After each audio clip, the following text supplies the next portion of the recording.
Peace, family. I want to rise upon the seventh and give all praises to the great God Allah, my Father God Allah, and honors to his holy prophet, honors to our holy prophet, Noble Drew Ali, El-Hajj Sharif Abdul Ali, that is.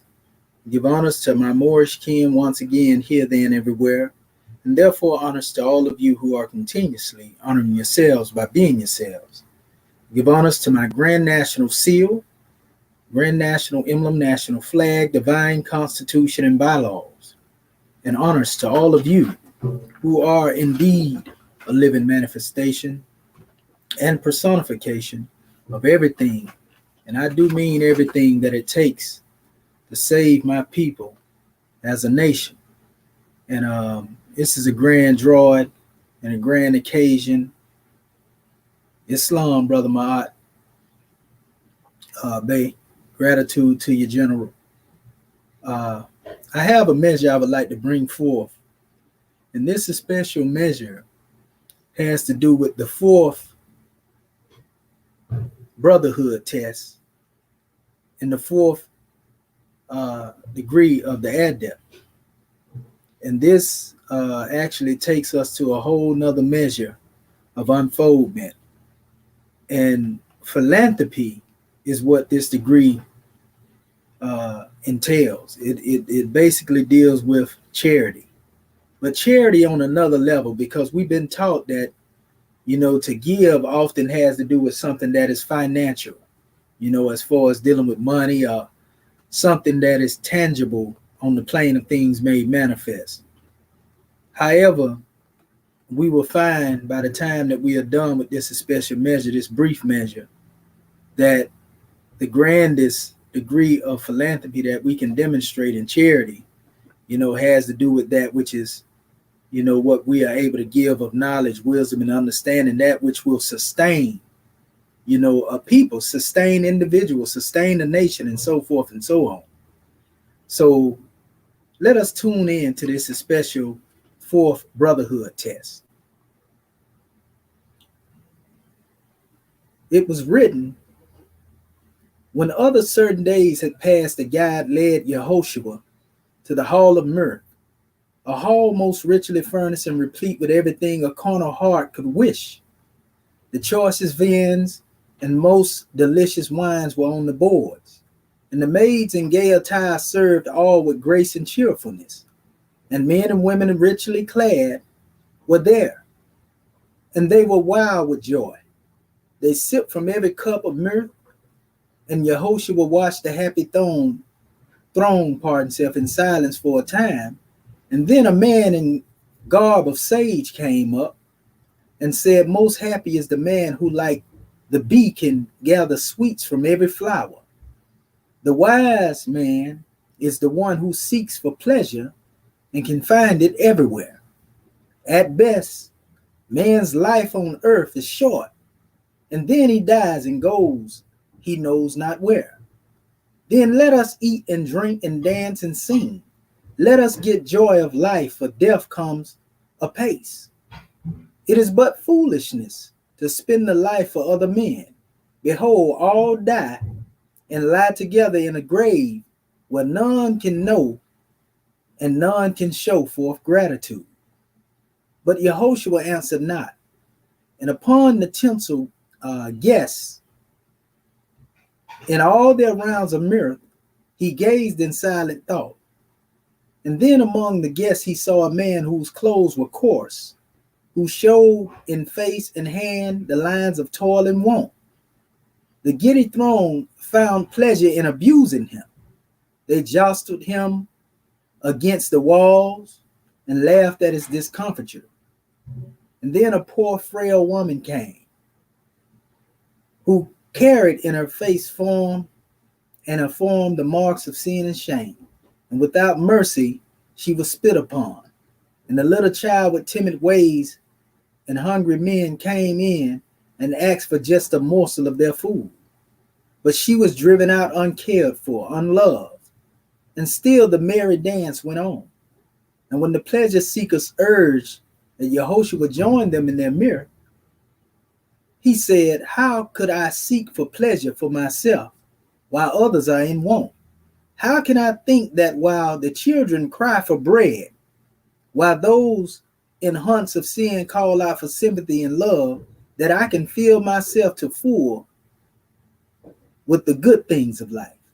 I tell you, nay, we are all kin, each one a part of the great human heart. I cannot see myself apart from that poor man whom you scorned and crowded to the wall, nor from the one in the female garb who came up from the haunts of vice to ask for sympathy and love, and who by you was so ruthlessly pushed back into her den of sin, nor from that little child that you drove from your midst to suffer in the cold, bleak winds of the night. I tell you, men, what you have done to these my kindred, you have done to me. You have insulted me in your own home. I cannot stay. I will go forth and find that child, that woman, and that man, and give them help until my life blood is all ebbed away. I will call it a pleasure when I help the helpless, feed the hungry, clothe the naked, heal the sick, and speak good words of cheer to those unloved, discouraged, and depressed. And this that you call mirth is but a phantom of the night, but flashes of the fire of passion, painting pictures on the walls of time. And while the logo spoke, the white-robed priest came in and said to him, the council waits for you. Then Yehoshua stood again before the bar. Again, no word was said. The hierophant placed in his hand a scroll on which was written Philanthropy. And Yehoshua was the victor over the selfish self. And Islam as well, Brother Bay, brothers, Islam angel. So what we find here in regards to dealing with this special degree on philanthropy, and we ain't going to be long because it don't take long to tell the truth. We find that one of the thoughts that was brought to the mastermind in this special state, remember this is him in the chamber of self-mastery, is basically what came across his own thought pattern, not somebody else outside of the self. Basically, you should move to and fro through the land. And you can find happiness. Surely you will find happiness somewhere if you just gather from different portions and so forth and so on. You can find it everywhere. And they told him, well, man at his best life on earth is short. You die and you go where you don't know where you're going. You see, so go ahead and eat, drink, and be merry, until the time of death come upon one, basically. You see, it's foolishness to spend life for other men and then die altogether when none can show forth gratitude and so forth. This is what was being suggested to one. That, why is there a need to reflect upon anything or do any work that has to do with something that don't bring you fun or joy to life? And this is how most of the people today think. Most of the people would like to eat, drink, and be merry.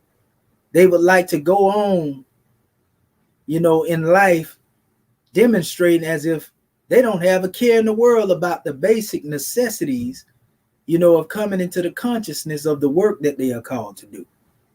There's no one here on the plane of things made manifest that has not been given a divine mission, a divine directive. But we have to find ourselves, and when we find ourselves, we find what that directive is. But surely we have a work that we are called to do, you see?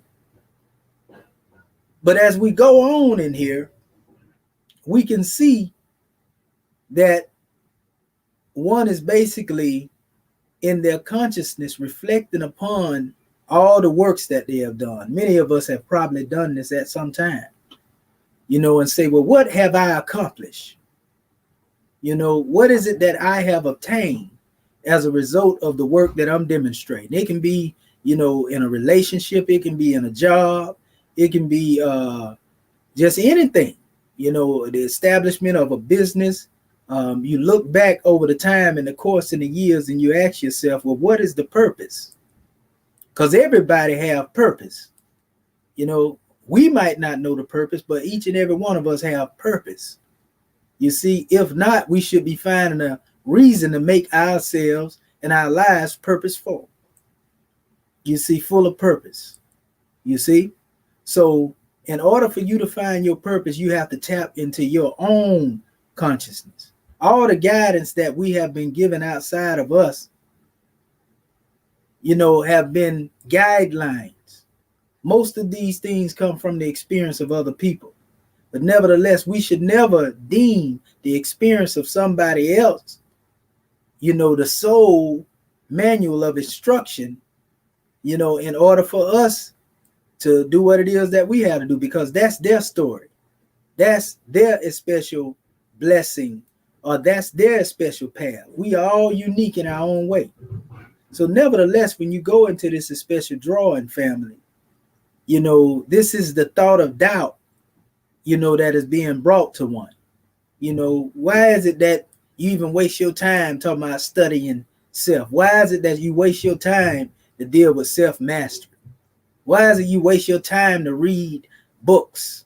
Why is it you waste your time to know the history of yourself, to know yourself? This is the lower self talking to one. You see, this is the lower self that is speaking and whispering these things to the consciousness of this special neophyte who was wanting for initiation into the mysteries, basically, of the temple of the self. The temple of perfected man is where we find the true crypts of the mystic ways of Mitzrayim, or the ways of the Egyptian Adept. So nevertheless, these thoughts coming, are flitting thoughts coming into the mind of the neophyte at this time, they went further. And, you know, one could see, you know, the way that there were people being treated a certain type of way. The man that was treated, you know, any type of way, he was found, you know, abused and mistreated and everything else. The woman that came forth, you know, having marks of sin and shame, you know, she was spit upon, and then a young seed came in hungry. Now this neophyte, seeing all of this going on, a man that some people would probably consider a bomb, you know, a woman, Islam grand man, Brother Sadiel. So, you know, this man, you know, he's seen as a bomb. The woman being seen probably as something like, you know, maybe a prostitute or anything other than being the woman that she is. And then the child being in a state of hunger. But yet you have a people that are eating, drinking, and being merry, enjoying life. And this is the way that we go on in this era and time. So this is a test that each and every one of us go through, even when we're in a state of consciousness, especially when, you know, the wiles of life are pressing upon us. Somebody say, well, I got to pay my bills. I got to do this.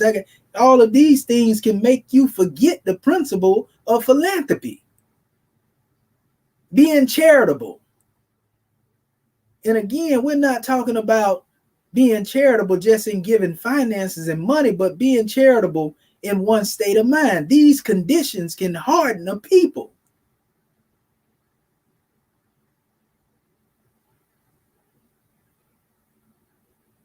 Yes, sir. And we give honors to you, brother. Peace and love. I spoke to your father, Brother Sadiel, and we had a grand convo. You know, we had some long conversations where we spoke on a few things, and we give honors to you and your father, brother. You know, we had a good point. You know what I mean? He a good brother in his own right. He got a lot of work that he doing, and we all agreed that we all got a portion that we have to bring to the people. So I give honors to you for what you have in mind that the great God Allah has directed you to do as well, my brother. Peace and love. And don't be a stranger, though. Definitely stay here on the manifest. It's all love here, brother. Islam, you're a Moorish American Muslim. I don't care what grand body you part of. Islam. So when you go into this special drawing, dealing with this man, woman, and child, these are conditions that we have been trained to overlook here in the West. If it ain't got nothing to do with me, then I ain't worried about it. I'm having fun. I'm eating, drinking. I'm being merry. And, later for everybody else, I got to get mine. You got to get yours. This is the mindset of the people. It's not strange that we bring this degree on the manifest, because we had a similar drawing today in our Adept class. And we understand that we was talking about the 12 crown jewels, which you start off with knowledge, wisdom, and understanding. You deal with love, truth, peace, freedom, justice, and equality. And food, clothing, and shelter are last. So having this special knowledge, of self, then we know that the truest aspect of being able to give charity is to be able to give somebody a knowledge that they will be able to benefit from. It's even stated, if you go into the volume of the Reliance of the Traveler, dealing with classical Islamic law, it speaks on the importance of knowledge and how important it is, to the extent that we must seek it from the cradle to the grave. And in seeking this special knowledge, this knowledge is more important because, again, other people are able to benefit from it even after you leave the body, after you make a transition, or some people say meet your demise or die. They can still benefit from that knowledge and the experience that you demonstrated and gain a strength from that. And this is why it has been said in Al-Islam that seeking knowledge, 1 hour is better than praying a whole day, because your prayers only benefit you. Yeah, you can pray for somebody else, but your prayers in all actuality, and what you do as far as if you go into communication with the great God, because we know prayer is speaking to the great God. Meditation is listening to him. You see? So these things benefit you, but the wisdom, the knowledge, your ways, acts, and deeds, your life works, these are the things that everybody else are able to benefit from. These are the things that everybody else can take hold of. So here we have the neophyte, Yehoshua, in this 4th Brotherhood test and Adept degree. He was dealing with this test. And so after everything had been said, this voice that was speaking to him, telling him, man, go on about your business. Have you some fun. He responded. And what he said, he responded. He said, I tell you, he said, we are all kin to each other. He also talked about not being a pleasure seeker. Because see, many of our people have become pleasure seekers. Islam, Sunlight Bay, we give honors to your family. You welcome here. We love you. So pleasure seekers is what has caused us, being pleasure seekers, this is what has caused us as a people to not be able to unfold to our true potential. Because everyone wants to seek pleasure in something that is something that they are fond of. You see? And so if it's something that you feel good about, because we're dealing with passions and desires, the pleasure that we seek, if we can obtain some form of pleasure, then we feel that we have fulfilled something, only to go back later on and realize, well, what did I accomplish? So nevertheless, this neophyte here, Yehoshua, he said, how could I seek for pleasure for myself when others are in want? Now, how many of us think like this? How many of the celebrities, and this is not to cast stones at anyone that has become successful, but how many among our people that have become successful, are not demonstrating in this a special way where, they have become pleasure seekers, so much so to where they have forgotten where they come from. They have forgotten the struggle so much so to where it's normal to know that their people are struggling, know that their people are suffering. And yet, they basically turn the blind eye, so to speak. They turn their heads. You see, and we are not ones to fault and point fingers at them for this state. We know this is a lack of consciousness, because the plane of things made manifest in events, occurrences have the ability to blind one to what's right before them. We call them distractions. And when you become distracted, you become detracted away from your mission. Islam? So, pleasure seekers. It says that, you know, how could I do this right here when I'm watching these other people and won't? How can I think that while these children cry for bread, the babies now, and while those in haunts of sin call for sympathy and love, how can I fill myself with the good things of life when all of this is going on around me? You have to be desensitized from, you know, basically everything that you see. Everything that's around you, you have to basically come into a state to where you have become so numb to the reality of what is unfolding, to where, I mean, you just lose all consciousness. You sleep. This is why Prophet Noble Drew Ali told the Moors, wake up, you sleepy-headed Moors. You see, wake up. You know, our brother Marcus Mosai Garvey L said, up, you mighty race of people, you know, and accomplish what you will. So what is it that we will as a people? We don't even have a unanimous will. So it takes time. We have to study. We have to go into the self and get rid of that Eurocentric thought pattern that we gain as a result of post-traumatic slave syndrome. We can't blame that or put the burden on anybody else after we have the knowledge. Prophet Noble Drew Ali said he forgave us for everything that we did before he came. But now that we have one that was sent on the manifest, a prime example, the best example, then we have the blueprint. All we have to do is strive toward perfection. Let us just try demonstrating unconditional love for a chance. Let us demonstrate truth, peace, freedom, and justice for a chance. You see, not the way that man has told us these principles are to be demonstrated, but from the aspect of understanding that these principles come from on high. These are attributes of God. These are the attributes that come forth from God that he had given you to be a gift to all of those you come in contact with. So in order for man to truly love, he has to learn divine love. In order for him to learn love divine, he has to be put in positions or placed under conditions to where at some time he wasn't so loved. And then when love is on the manifest from a divine standpoint, he is able to embrace that. He is able to take hold to that. And that love is enough to drive one along with the truth, the peace, the freedom, and the justice, and everything it is that special man or woman may be seeking. Islam. So this is what it means to be a philanthropist. We got to get the wisdom, the knowledge, and the understanding.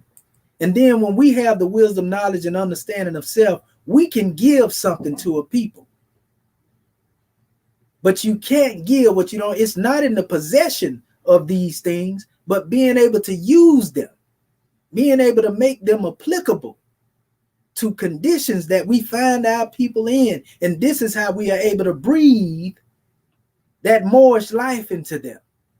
And when they come into that Moorish life, they can stand upright. They can begin to think along the line of independence. And they will be fearless in those special thoughts, because these will be the thoughts that will catapult them into their own divinity, where they can be the executive rulers of their own reality. Islam. We done sought enough pleasure, Moorish kin. So he said, I tell you, nay, we are all kin, each one a part of the great human heart.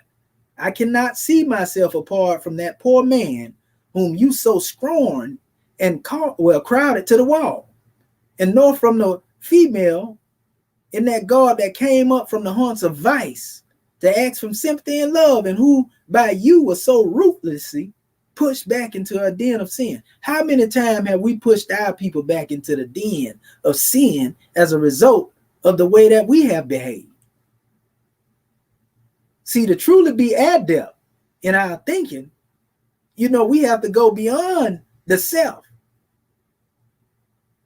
See, we have to reconcile some things. We have to clean our hearts and minds up. This is why we are told this in Act 7 of our divine constitution and bylaws. All Moorish Americans must purify their hearts and minds with love and their bodies with water. And water is also synonymous with knowledge. We was talking last night.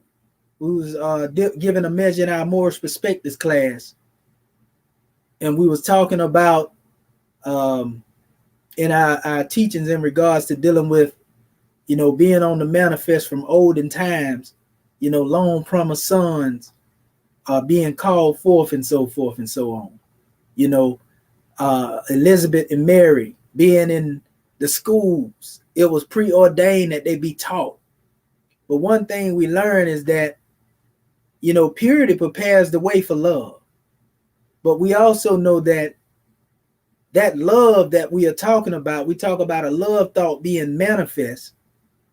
This is something that was brought forth that man may comprehend. There go again what we was talking about earlier about them attributes. So once man becomes that love thought on the manifest, then one is able to be comprehended along the lines of love. You receive love in return. But notice, love is also mentioned in our teachings as being the savior of the world. It wasn't the man that came to manifest the love, but the love itself that we are told is the savior of the world. So our holy prophet Noble Drew Ali never told us to get caught up in his flesh. Just as Prophet Isa alayhi salam or Yehoshua or Jesus, whatever name you call him by, he never told our people to get caught up in his flesh. Neither did Muhammad or any of the prophets who came on the manifest, because they were true philanthropists. They didn't take from the people, they gave to the people, and they gave freely. And these are things that we have to understand as being adept. If someone gives you wisdom, knowledge, and understanding that saves or preserves your life, that's greater than any physical form or monetary value that you place on any note that is fiat. Because with that information that bring you out of that condition, you can continue to unfold. You can continue to grow. You can continue to increase the reality of your success. But you can't do that, just by means of dealing with the things that are physical, because they dwindle away, very soon and quick. So it goes on. He even went in on those who had insulted, this is special neophyte Yehoshua. In other words, he said he was insulted, by these acts that were demonstrated in their home, and he had to go, and he went out in his works and say, well, I'm going to deal with uplifting and, helping this man, woman, and child, until all of my blood pretty much flows away.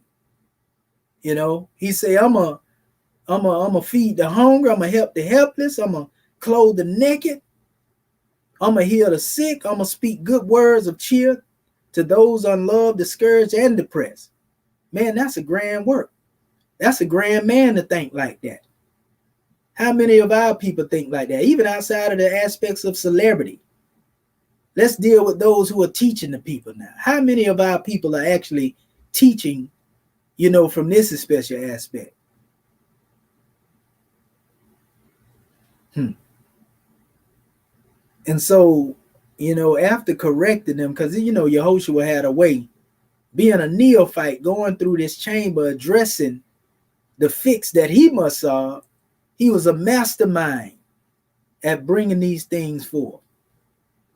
And so it went on, it said, while the Logos spake, and the Logos was the neophyte himself. He was already a Logos. He said, the white robed priest came in and said to him, the council waits for you. And he stood again before the bar, and the hierophant placed into his hand. And the hand we teach is symbolic to the mind, due to his ability to shape, to mold, to obtain, and retain, and so forth and so on.